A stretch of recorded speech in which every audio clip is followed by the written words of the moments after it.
really, really cool. So let's quickly take a look at the teams that we're going to be seeing in this next matchup. Great. Mike D'Angelo, Daytona Regional Top 4 in 2019, as well as Oaks Regional Top 16 in 2019. It's going to be another colossal team here, but with a couple of key differences. First, that restricted, instead of that Evil Tall, we are going to see a Zacian. As well, we have that Amoonguss here. The other components, I mean, you need your Dragon Bolt and your Urshifu to be setting up your Colossal. And then, of course, on Jiseok's side, we saw that hyper offensive team in action, and I'm really interested to see how it's going to be faring up against Mike's team here. I think one thing that will be particularly interesting in this one is that Whimsicott, because it has that switcheroo and it has that eject button. So you have to play really meticulously around it because, you know, let's say Mike just leads with the Dragon Pulse plus the Colossal, or the Urshifu plus the Colossal. Well, Whimsicott can then just trick that eject button on, or switcheroo, I should say, the switcheroo, the eject button onto the Colossal, and then you'll actually just self-eject yourself. So that's one thing that Mike really has to watch out for in this set. You cannot let that switcheroo shenanigans just, you know, force you out immediately. The other thing is, you don't even necessarily need switcheroo to eject the Colossal. It's actually kind of nice just to get rid of an item from that Colossal as well. If you deny that weakness policy, Colossal is considerably weaker. So I think Whimsicott going to be really crucial here. The Calyrex Shadow Rider that Jiseok has also has that mud shot we just saw with that Max Quake, and so that can actually potentially do a lot of damage into the Colossal as well. Unfortunately though, I think that means probably no Dynamax Regieleki in this one. Unfortunate, but we did get to see our fill of Max Regieleki in that last match. I'm so excited to see how Mike is going to be going into this matchup. As you said, the the Whimsicott with the switcheroo, mixing up the words here, those being switcheroo, as well as the Calyrex. I'm really excited to see how he adjusts here, and let's start getting into this match. The leads are what I'm really curious here, because with Colossal, there's so many options, and here you go. You know, it doesn't even need to be Colossal. Why not Zacian instead? The Zacian and Amoonguss coming out next to the Whimsicott and the Thundurus here, and I'm excited to see what these players are going to be going for.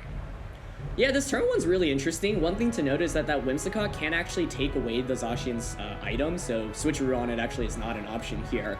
Another thing to watch out for is the item on Amoonguss. I'm curious if it's something like a Koba Berry, for example. And so, yeah, if you want to guarantee that the Amoonguss doesn't get a Spore off this turn, I think the play that Jiseok's going for makes a lot of sense. Switcheroo just to guarantee that you take away a Koba, potential Koba, or Focus Sash, and you force it out. Zacian is, you know, in a strong spot, but if it doesn't have Play Rough, it actually can't do that much damage to Thundurus, even with something like a Behemoth Blade. So, you know, I definitely like the decision to not just lead Colossal here from Mike's end, because, like I mentioned, if you lead it and that Whimsicott actually just gets that switcheroo off immediately, it feels really, really bad. Right, so as we saw in the menu select, Max Thundurus coming out on Jiseok's side here, and I'm interested to see what the Zacian on the other side is going to be going for. Whimsicott with that switcheroo, taking away the item from the Amoonguss, and is going to be that Koba Berry. Zacian just going for a substitute instead here, looking to set up a little bit, but this Max Airstream is going to be dealing a good amount of damage into this Amoonguss, and actually just is going to straight pick up this KO without that Koba Berry to stop it. So normally, you know, with the eject button, like with the switcheroo strategy, the goal was to just, you know, bump something out. And that's really nice, especially if it's a Dynamax Pokemon. But that's the other thing about switcheroo. You can just steal items away, and to get rid of the Koba Berry like that and guarantee a KO onto Amoonguss is really, really nice for Jiseok. So a great turn one there. I think from Mike's end, substitute was definitely a really solid option there. You could go for the Behemoth Blade onto Whimsicott as well, but then that actually gives Jiseok a free switch in, and you actually don't really want to do that often in scenarios like this. So what's interesting now is that you can't eject the Colossal out. Colossal is still a pretty good max option, right? Can go for that Volcalyph, get those rocks up for the remainder of the next couple of turns. Thundurus here, you know, did get that speed boost. You can outspeed that Zacian. I really like the Max Lightning play here. Just break that substitute. Switcheroo from the Colossal ensures that you can't go for any weakness policy setups in the late game here. Right, so we are going to see that Max Colossal coming out on Mike's side here, but no way to be activating it before that weakness policy gets stolen away by this Whimsicott here. Whimsicott with all the shenanigans happening, and I'm interested to see what Mike is going to be going for. Of course, Whimsicott starting off with that switcheroo. The Colossal holding on to its brand new Sparkling Koba Berry. Max Lightning is going to connect with that Zacian here and break this substitute. Yeah, and so, you know, both of these Pokemon now can actually do a lot of damage this turn. You could easily go for Behemoth Blade and that Volplit. The double up onto Thunders would actually be pretty interesting. I think part of the thing is right now you actually don't want to KO Whimsicott, because if Whimsicott faints, then Jiseok gets 2 really strong Pokemon out on the field. So yeah, that's actually where the Behemoth Blade's going into him. That's still a lot of damage. All right, with the Colossal, with that Volpilith, if it's also going into this Thundurus, which it is going to pick up that KO. The double target is going to take that Thundurus down, as well setting up the rocks to continue dealing damage on Jiseok's side here. That's a great play by Mike, I think. I really like the decision to double up onto that Thundurus. And one thing to note, I think often players think, hey, why don't I just go for super effective attacks onto whatever is in front of me, right? What's also really tough for Jiseok here is he has that Clefairy in the back, and so there's actually only one damage dealer left at that point, and that's that Calyrex Shadow Rider. So you basically need to sweep with this Calyrex Shadow Rider in the next couple of turns to win the game, because Jiseok's team is designed around snowballing very quickly. He had a really solid turn 1, but effectively you traded Amoonguss for that Dynamax Thundurus, and I actually think that's a great trade at the end of the day if you're Mike. So Mike going with that Amoonguss, saying I don't even need to get the Steam Engine weakness policy stuff activated on Colossal. If I can bait you into Dynamaxing Thundurus, then I can just bring the Colossal out and put in a lot of work. So now the Calyrex is out. There's a lot of offensive pressure coming out. You obviously have that Astral Barrage as well as that Mud Shot, but my question is, can you pick up a one-hit KO onto something? And then also from Mike's side, you could easily protect or max guard with either of these Pokemon. So if you're predicting one Pokemon to faint this turn and, correctly max it or protect it, that would be huge. But maybe Mike's just content attacking with both Pokemon this turn because he's not worried about getting KO'd. All right, that's the one thing about the Colossal too, as you said, the weakness policy being stolen away and not getting set up. But the thing is with Colossal, not dealing as much damage, but having the ability to be setting up that rocks to continuously deal damage, that adds up so much. And it didn't get set up, but it didn't really need to be getting set up to be putting in some work here. So Jiseok is going to go for that helping hand onto the Calyrex, just trying to make sure it can get as much damage as possible out. The Zacian, though, is going to go for the Protect. Nothing's going to be happening to it this turn. The Astral Barrage coming out, and let's see how much damage it's going to do to this Colossal. Sizable amount of damage, taking it down to just under half of his HP, but this Volpilith is going to come out into the Calyrex and deal a sizable amount of damage back.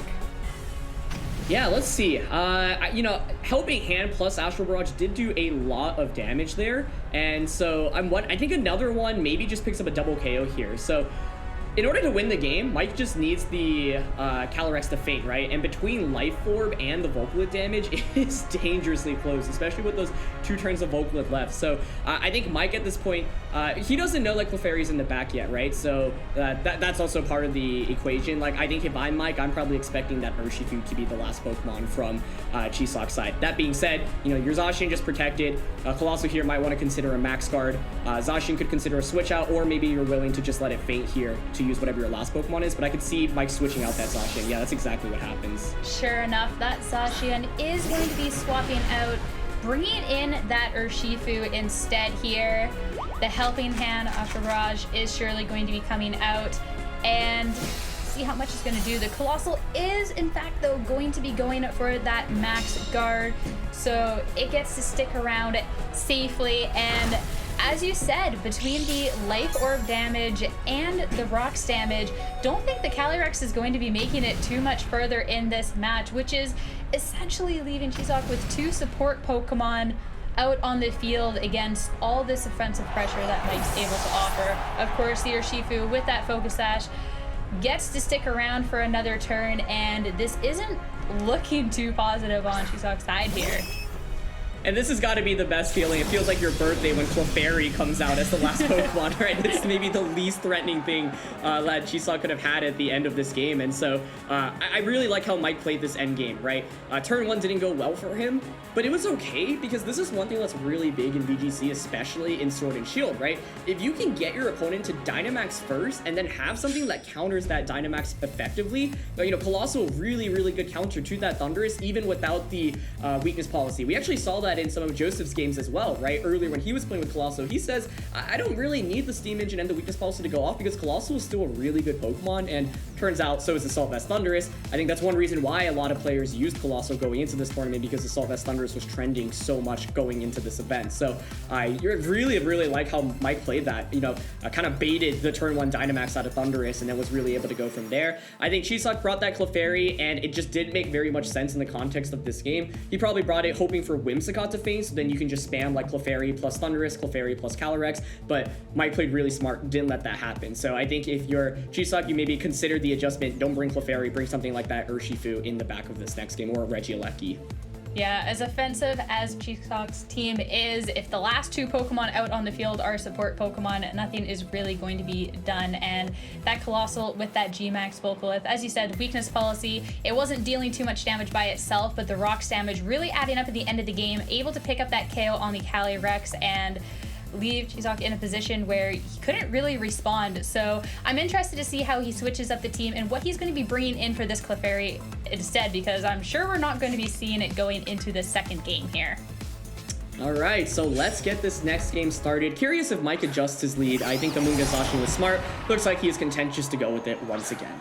All right, Regieleki and Urshifu coming out on Jiseok's side here. A very different lead here, but kind of like it. I'm interested to see how this plays out.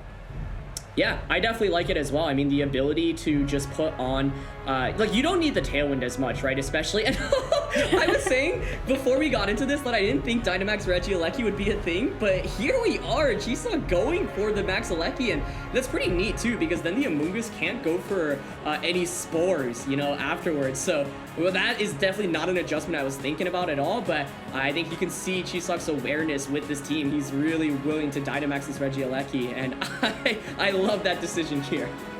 I love too that we got to feature 2 games back to back, and like you said, looking at this team, Max Regieleki isn't the first thing you necessarily think of, but it's really just been the feature that we keep seeing over and over, and I'm excited to see it put up work. As you said, getting that electric thing set up is going to be really nice now that there's not that first turn KO pressure really on that Amoonguss with that max airstream. So I'm interested to see how Mike responds to this Max Alecki that he happens to see staring him down right now.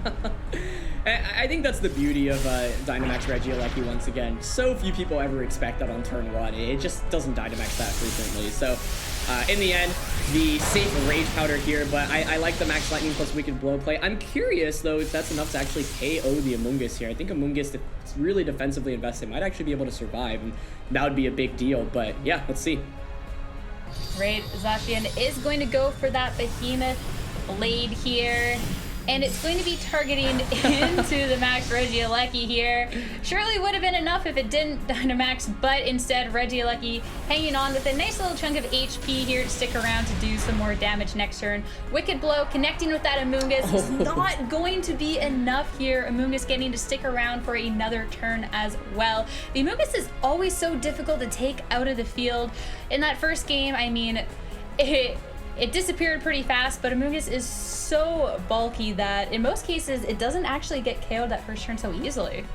Yeah, absolutely agreed. I think here, Jiseok once again going for the safe play. By doubling up into Zacian, it covers for Amoonguss getting greedy and going for a Protect. So I think from Mike's end, safest option here really is to just go for that Rage Powder again, eat up that Max Lightning. Zacian, you know, picks up the KO into Regieleki, but Mike also could be scared of Regieleki protecting here. Like, one possible play Jiseok could make was protect that Regieleki, go for a Wicked Blow onto Amoonguss. So Zacian here might be a little bit nervous to actually target down that Regieleki, so we'll see. Great, Rage Powder from the Amoonguss yet again. Regieleki is going to pick up the KO this time around, but being able to seal that hit away from the Zacian means that the Zacian will have the opportunity to be hitting an attack here. And going for the Behemoth Blade, this time it looks like it's going to be targeting into the Urshifu. Yeah. Oh, that's absolutely huge. I think Mike expecting the max guard there on Regieleki. Jiseok does not go for that. And now you just get so much damage on the board, right? That's 2 turns of Dynamax over, and it's that critical 3rd turn with Regieleki. That's really, really important here. Like the fact that you can pressure with 1 more Max Lightning before fainting with the electric terrain up is a really big deal. So I think, you know, a lot of Jiseok's games that we've seen with this Regieleki, like Dynamax Regieleki ends up staying on the field for 3 entire turns, which, you know, typically doesn't happen, but the reason Jiseok's been able to go for this is because he Dynamaxes the Eleki in situations where there's not that much that pressures of Regieleki with a 1-hit KO, and then the opponent has to play those mind games of, does Regieleki actually max guard or not? So the Colossal coming out once again, but I think Jiseok's positioning a lot better this time around. I really love the decision to not lead the Whimsicott as well, because turns out, you know, Jiseok's team is just faster. The risk in leading that is if Mike makes the mix-up and actually just leads with Colossal immediately, but he didn't do that in this game. And so Jiseok definitely getting the better lead matchup, and then, yeah, I just love the Dynamax Regieleki option once again. Really brilliantly played. Great. The Colossal does come out on Mike's side here to start dealing some more pressure backs, and it is going to be going for that Dynamax. Same thing, there's no way to really activate the Steam Engine weakness policy, but the last match, it didn't really matter, and I don't really think it's going to matter right now anyways. You can still offer so much offensive pressure, and the fact that this is the last turn of Regieleki's max and the first turn of the Colossal's max, I mean, this could be a little dangerous. The Urshifu going for that Sucker Punch just to deal some chip damage here, combined with that Max Lightning, is going to take a lot of damage here, but that Colossal still holding on with a sizable amount of HP as this Zacian goes for the Behemoth Blade to just clean up this Urshifu here. I think it's actually really smart to double up on the Colossal there. Obviously, one, because Colossal is the main threat, but one way you could lose this game, right, if you're Jiseok, is you knock out the Zacian, you give Mike a free switch in into something like an activate that Steam Engine and that weakness policy, something like Dragapult or the Urshifu, right? So it's really clever here to actually intentionally not knock out the Zacian because you just get 2 free switch-ins. Now, the question is whether or not the 2 Pokemon in the back can really handle this late game. It is going to be Clefairy still this time around with that Calyrex Shadow Rider. And so, yeah, I think like now Clefairy here has redirection support, and Calyrex can just go with those Astral Barrages, which are really, really powerful as well. And Clefairy with that potential Helping Hand support can potentially just, I think, pick up a double KO from this range. So you can just go for something like Helping Hand and the... I don't even know if you need Helping Hand, to be honest. Both of these are pretty low, but, you know, it just maybe guarantees the KO onto Colossal, whereas without Helping Hand, maybe Colossal hangs out with a sliver of HP, and that could be a little bit scary. But I think Clefairy plus Calyrex definitely the best duo to have here in the back. It would have been a little bit nervous for Jiseok if his last one was actually that Whimsicott instead. Yeah, I wasn't sure if we were going to be seeing it going into the second game, considering how little it got to do in the first one. But next to that, Calyrex is definitely a force to be reckoned with, is going to go for that Helping Hand. The Zacian, though, opting to protect, not wanting to get KO'd from this attack. And Colossal also with that Max Guard. So we see a turn of the max, but both of these Pokemon get to stick around for the next turn, and both of Jiseok's Pokemon just taking a bit of rock. So I'm interested to see what Mike's going to do next turn, now knowing what Jiseok can do and knowing that there's the potential for both of these Pokemon to get KO'd. Yeah, and it's tough, right? I think Mike going for the best play, you just get that vocal damage off, but now you've protected with both Pokemon, right? So maybe your best play is to try to go for a double protect with one and switch out the other. Or even just go for a double protect with both just to get more vocal damage off. But Calyrex is looking so good in this endgame. Zacian actually does get the double off. Okay. Going for the double protect and hitting the double protect. The Colossal, not quite as fortunate though, going for the max guard, but unfortunately it does fail. So this Astral Barrage will hit into it and pick up the KO on this Colossal here. Yeah, and I just don't really see a way Mike can win this endgame because the Calyrex, you know, being able to outspeed can just consistently go for these Astral Barrages, right? So Mike brings out whatever his last Pokemon is, you know, Dragapult or Urshifu, but neither of those can really take Astral Barrage super well. And then you just can go for Follow Me plus Astral Barrage. As long as Calyrex outspeeds the opposing side, you know, Astral Barrage should definitely finish off the Zacian, I think, at this point with that special attack boost. So let's see what last Pokemon Mike has in the back. But to be honest, I think regardless, the Calyrex should close it out from Jiseok's side now. Yeah, it's just, unless, maybe if you get like a third Protect on Zacian and, you know, your Focus Sash on the Urshifu, that actually would be really interesting. You see here, Jiseok's actually just, you know, considering Moonblasting. That makes a lot of sense as well. I think Follow Me still feels a little bit safer in case, because it feels like you actually lose the game if the Calyrex Shadow Rider just gets KO'd. So I think I like Follow Me more. Looks like he's thinking about that option as well. Moonblast just scares me a little bit because, you know, Urshifu can then Surging Strikes into Calyrex, and if that's enough for a KO, that actually could be really scary, and then Zacian gets like a triple Protect off. But so it's Urshifu protecting. Instead, going for the Protect, and Astral Barrage will be coming out. Zacian not risking it, going for the triple Protect here, and it is going to pick up the KO here. So 2v1 this Urshifu versus both of the Pokemon. It is open team sheet, so I'm assuming if Jiseok was looking at Moonblasting into the Urshifu, that there is that Focus Sash potential here, looking to break it, but with that Protect, no damage is being done as Jiseok continues to just take a lot of damage from these Volcalith rocks. Yeah, so, you know, now both Pokemon are pretty low, and I guess I can see Mike's angle here where you Surging Strikes into the Clefairy slot and then Aqua Jet to hope to KO the Calyrex. I think that's basically the angle that he's going for here, which actually makes a lot of sense to me instead of trying to go for like a triple Protect, for example. So Astral Barrage here will bring it down to its Focus Sash if it's carrying one, and, you know, most Urshifus are carrying that Sash. There it is. So Surging Strikes will come out, and then the question is, can the Calyrex survive an Aqua Jet? Sure, after that Surging Strikes, this is gonna get really close here. That Clefairy taking these 3 hits. Is it gonna be enough for the KO though? Unfortunately, Clefairy just holding on barely, is going to get the opportunity to go back with a Moonblast and seal up the game. That was really close. I mean, Mike played that as well as he could have at the end, recognizing the out. I mean, the damage built up over time on Jiseok's side with those rocks made it really close to where that Clefairy almost got KO'd, but unfortunately wasn't quite enough damage, and we're going to a game 3 here. That was really intense. I mean, I really like how Mike played that end game, recognizing, hey, I basically need to try to get some Protects off and then get a free switch into Urshifu. Ended up opting not for that triple Protect on Zacian, which is, you know, the odds of that are obviously slim, so you don't want to gamble on that. I like the Protect on the Urshifu end as well. And if Clefairy faints there, I think Aqua Jet might just KO the Calyrex Shadow Rider. So the Clefairy hanging out with just the slimmest of HPs, allowing it to survive and then pick up the KO. The only other play I was thinking of was, yeah, Mike maybe going for, like I said, the triple Protect and then Surging Strikes into Calyrex, but that doesn't really work if you don't get the triple Protect, because then both of your Pokemon just faint that turn. So I think the play Mike made was absolutely the best, was just hoping to, you know, get that knockout into Clefairy and then finish things off with an Aqua Jet. But that was a really great game from both players. I mean, I think Jiseok making such a good adjustment with the lead, and then Mike still really fighting it out despite what was a less than ideal start to the game. All right, so that being said, let's get started with our game 3 here.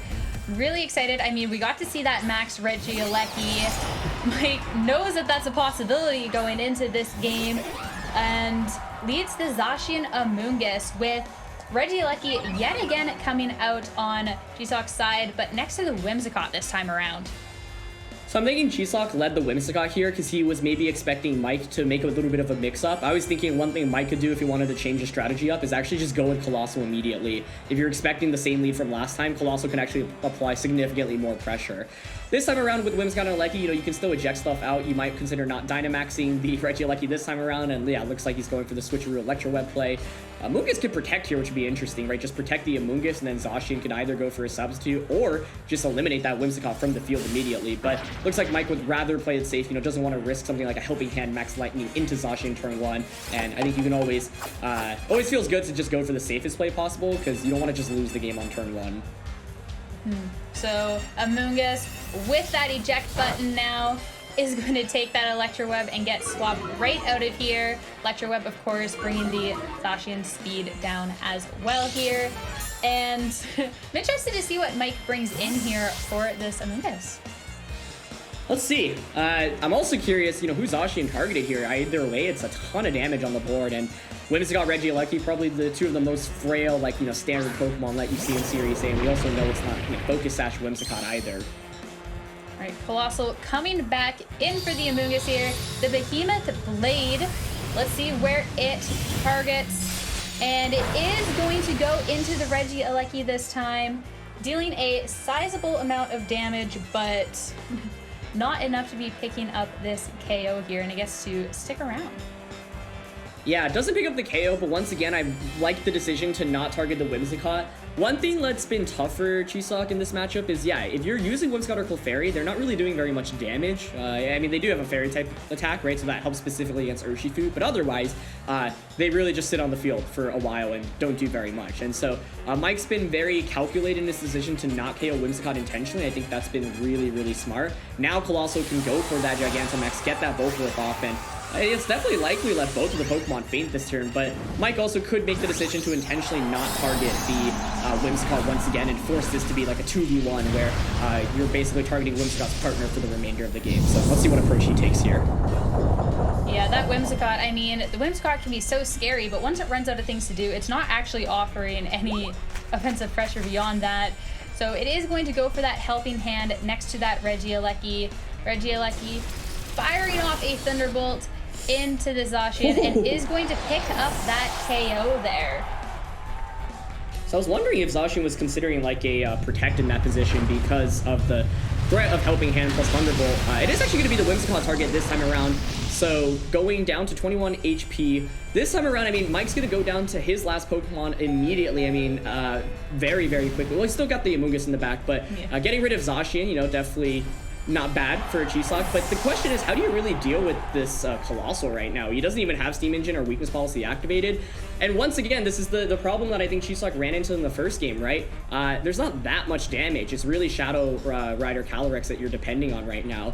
But the Amoonguss in the back can just come out from Mike's end, and then you can just go for something like Rage Powder, right? And it's just tricky because the Volclip damage adds up on that Regieleki. It's going to be fainting very, very soon. Clefairy is in the back, but you definitely don't want to bring out Clefairy right now, so you're basically forced to go out into the Calyrex, and Mike's actually going to opt for that Urshifu, so now you can even potentially just go for the Self-Aqua Jet, or even just go for Aqua Jet onto the Regieleki and a regular Volclip into Calyrex. That feels like a solid option as well. I'm interested to see how this all plays out here.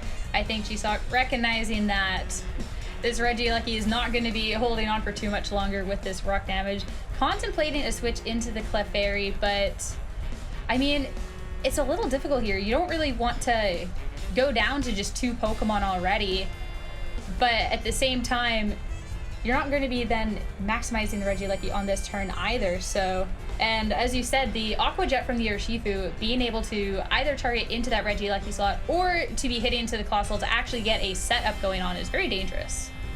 Yeah, so this should be interesting. I like what Jiseok's going for here. I think he realizes he's kind of in a hole where, the only way you're actually really dealing damage into Colossal is that Max Quake from the Calyrex. So, for example, if Mike misplays this turn and doesn't knock out the Calyrex and Calyrex gets that Max Quake off into Colossal, then the next turn, you can just go for a redirection with the Clefairy that is now on the field, right, and redirect another attack away. So if, Mike actually went for that Self-Aqua Jet, with the Friend Guard now, I think the Calyrex should definitely survive the turn. And then the question is, would Max Quake KO? It is going to be the Self-Aqua Jet play. Okay.